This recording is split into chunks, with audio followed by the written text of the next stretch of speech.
New England Patriots could shock the league. The Patriots offense may be extremely mediocre, but the defense and coaching are some of the NFL's best. The only problem? They play in the AFC East. I'm Chase Keller, and tune into this dive of the New England Patriots, why I believe they will finish 7-10, and how they came up in 16th in my 2023 NFL Power Rankings.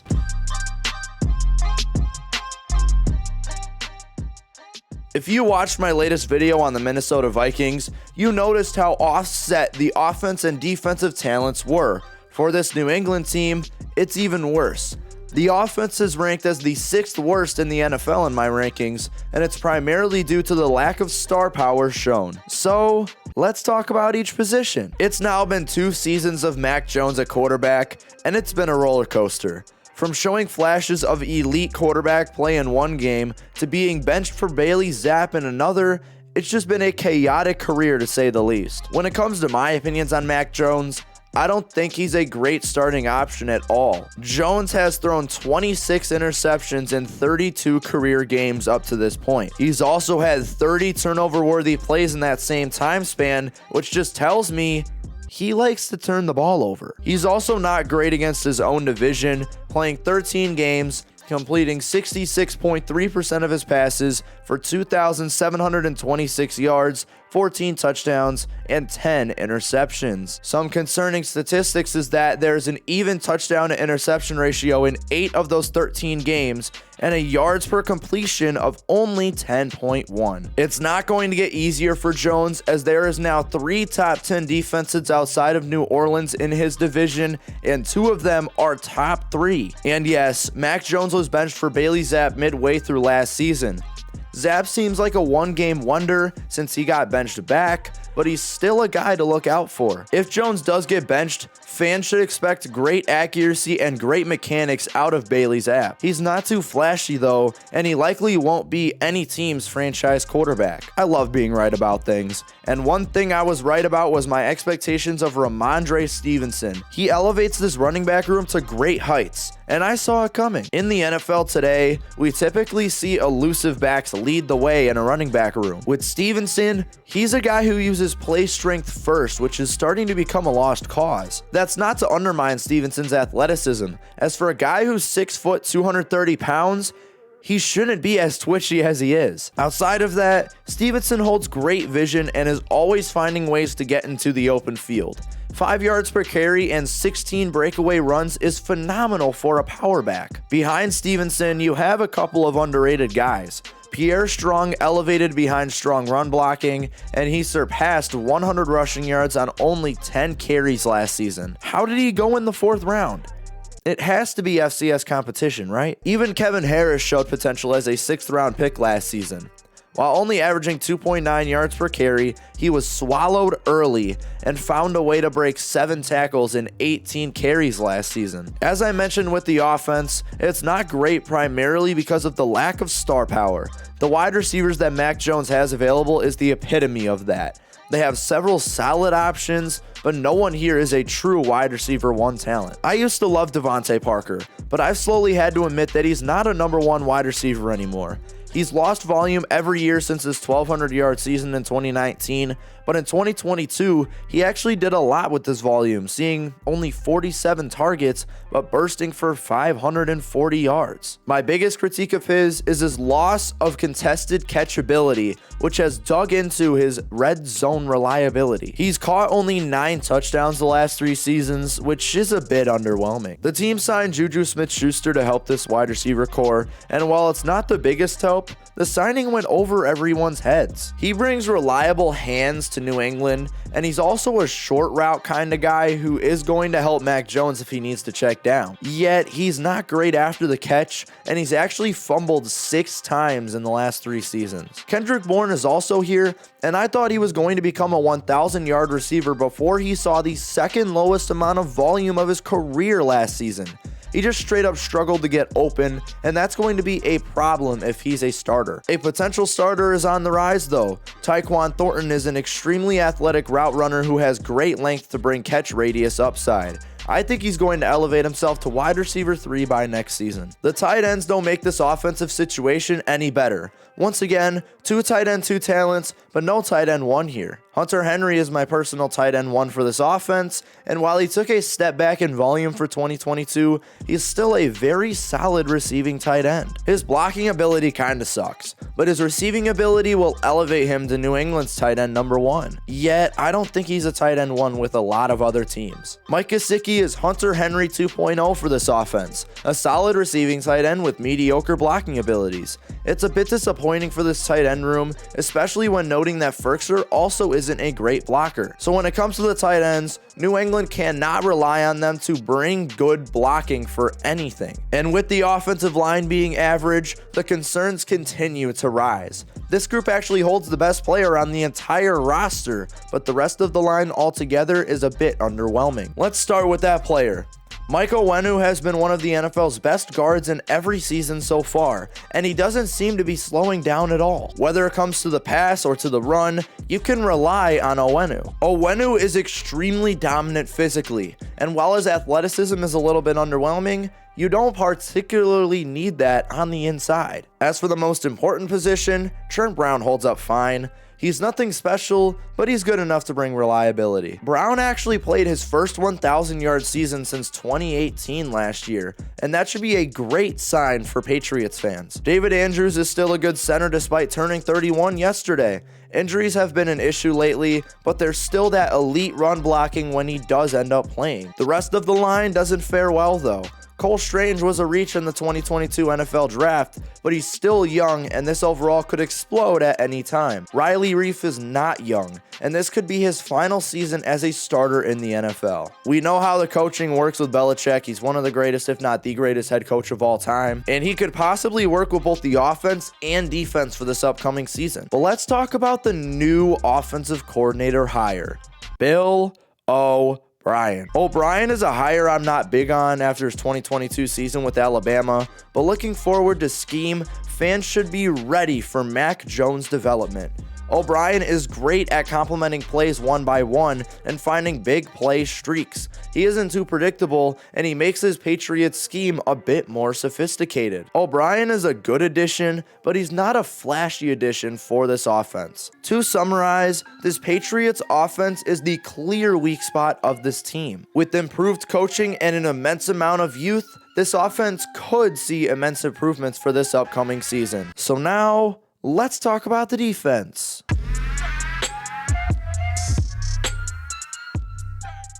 The 3 best defenses in the AFC all fall in the AFC East, and the Patriots actually fall in 3rd.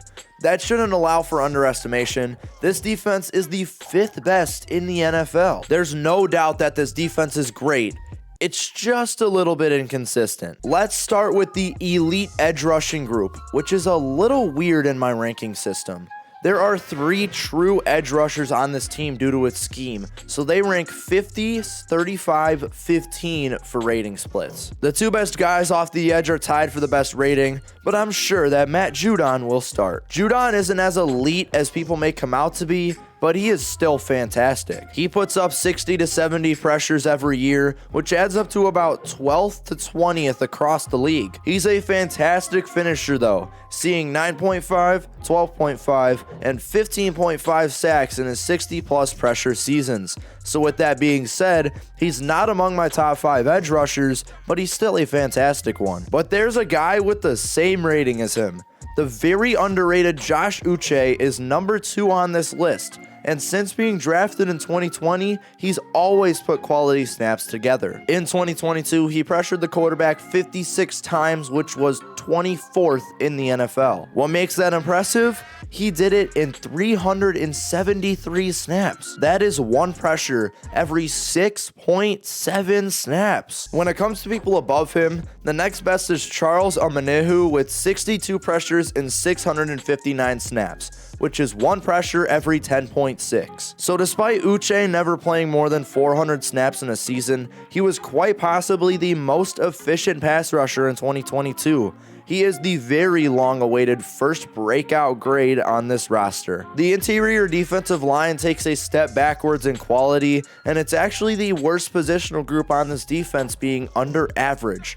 What I see here is no star power, but the potential for it instead. Dietrich Wise Jr. leads this group at a 76 overall, and he's going into his 7th season with the most momentum he's had in his career. He was a great pass rusher last year, seeing 56 pressures, the same amount as Uche. 43 hurries is also fantastic for an interior defensive lineman. Actually, that's 3rd across them all in 2022. I understand that Wise is known as an edge, but with how unique this 3-3-5 scheme is, it's safe to say that I put Wise on the inside. I can't say the same about Christian Barmore, who is a true defensive tackle.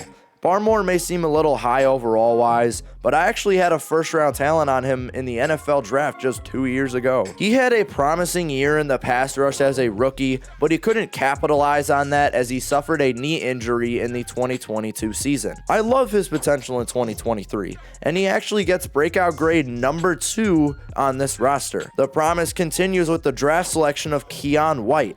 I scouted White as an edge, and while he's here on the defensive line, he's likely going to play the exact same role as Dietrich Wise. White is extremely athletic, and he will use that to disrupt everywhere. I just don't think he's fluent enough to play the outside linebacker position like Matt Judon. The linebacker core is an average one, but they do have a star here in Juwan Bentley. There's also more controversial moves in this group, but trust me, listen on this one. Juwan Bentley is a rising stud and a guy who I expected to break out last year. He was a phenomenal run defender in 2022, and that elevated him among top 15 to 20 linebacker status. There's top 10 potential here, genuinely. He just needs to improve his coverage. It's just average at this point, but I've noticed improvements on film, specifically in his coverage instincts. After Bentley, it does get a bit mediocre. Jelani Tavai was actually pretty bad until 2022, where he made a massive jump in coverage ability. He had the same path as a guy like Tremaine Edmonds, but Edmonds' jump was 3 times better. Besides, Tavai still has a lot of work to do with the rest of his game. His run defense has barely improved and still seems very raw. So with that being said, let's hit the brakes on Tavai. Then it gets worse. Chris Board has improved year by year, but I still need a bigger sample size for him. And 3rd round selection Marte Mapu is listed as a linebacker on my list to manipulate the rating system and make this defense better.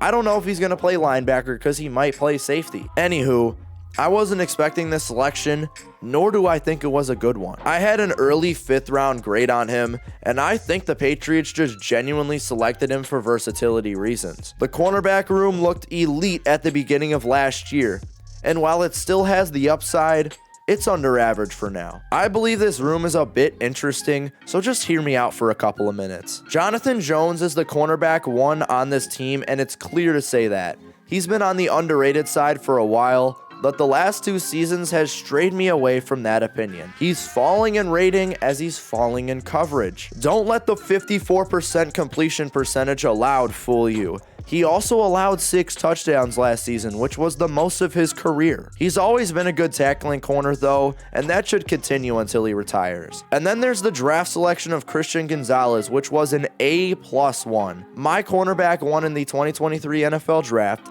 9th best overall, and the positional need was definitely there. So I loved this draft selection. Gonzalez isn't the most complete cornerback prospect from this class, but he has the upside to be just that. He's got the frame.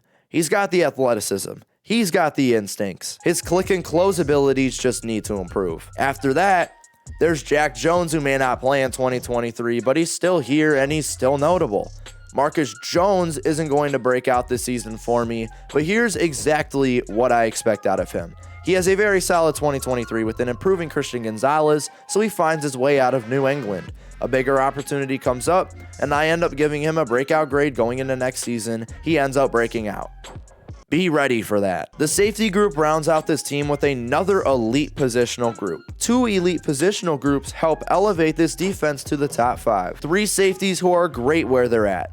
Starting with Kyle Duggar, he's a phenomenal dual threat as a safety, and he's continued to make strides throughout his career. In coverage, he's got great cornerback instincts as a safety, and he's seen 7 interceptions the last 2 seasons. In run defense, he can play efficiently in the box and contain very well, along with being able to tackle the runner. For this reason, he is the 3rd and final breakout grade on this roster. And behind him, Adrian Phillips brings even more dual threat talent to this roster. He is better in coverage, allowing under 61% of his targets to be caught, and he's great at maintaining the yards after the catch. For run defense, he's missed only 6% of his tackles the last 3 seasons, which is crazy to me. And Jabril Peppers couldn't be a better safety number 3. He would be a starter on many other teams, and he could even play a hybrid safety / linebacker role with Mapu. Peppers is a great run defender, and he even missed only 3.6% of his tackles. What? The defensive coaching is fantastic too. Why? Bill Belichick. We know this already. So to summarize, this defense has a lot of talent and it's top 5 in the NFL. The defensive coordinators aren't great, but Bill Belichick should be enough to elevate and maintain this defense in the top 5. So finally, let's discuss the rating splits.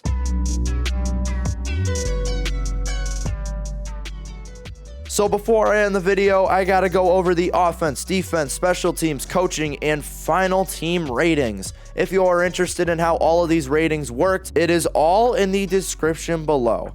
Anyways, offense received a 73.61, which is 27th in the NFL, 15th in the AFC, and last in the AFC East. The defense is a 75.85, which is 5th in the NFL, 3rd in the AFC, and 3rd in the AFC East. The special teams is a 71.02, which is 22nd in the NFL, 9th in the AFC, and 3rd in the AFC East. And coaching is a 79 out of 80, which is tied for 8th in the NFL, tied for 4th in the AFC, and tied for 1st in the AFC East. The final team rating came out at a 75.78, which is last in the AFC East, 10th in the AFC, and 16th in the NFL. So that about wraps up this video. Thank you guys so much for watching. If you guys did enjoy, please make sure to leave a like and subscribe to the channel for more content like this. Once again, I'm Chase Keller from Chase Keller Journalism, and thank you guys so much for choosing this channel as your source of sports coverage. I'll see you guys in the next video.